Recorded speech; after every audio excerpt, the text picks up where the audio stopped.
আমি যদি কথা কইতে যাই, কারো করে মাথা ব্যথা, কারো করে পেট ব্যথা, কারো জলে গাও। এখন বিষয়টা হইতাছে, আমি যে বিষয় নিয়ে কথা বলবো, এই যে বাংলাদেশে ডাক্তাররা যে রুগী দেখার ফি নির্ধারণ করে 1,000, 1200, 1500, 800, এই ফিটা নির্ধারণ করে কই থেকে? কে নির্ধারণ করে? একটা সমঝোতার মধ্যে রাখা দরকার, 200-500 টাকার মধ্যে রাখা দরকার না, 1,000, 1,500 টাকা ফি করে। আমাদের এখানে রুগী দেখাতে গেলে ঘন্টার পর ঘন্টা বসে থাকতে হয়। দ্বিতীয়বার আবার রিপোর্ট দেখাইতে গেলে ফি দিতে হয় 50%, 60%। এটা নিয়ম কই থেকে এলো ভাই?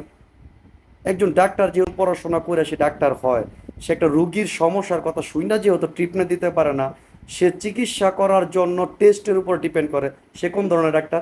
আবার ওই টেস্টের থেকে সে 40%, 50% একটা কমিশন পায়। তাহলে ওর মতন ডাক্তার দরকার কি? ওই কি কারণে এই জায়গায় মানুষের সেবার নামে ধোকা দিতেছে?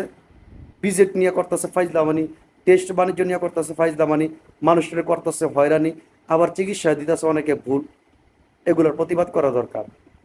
চিকিৎসা সেবায় ডাক্তারদের ফি নিয়ে আমাদের সবার কথা বলা উচিত।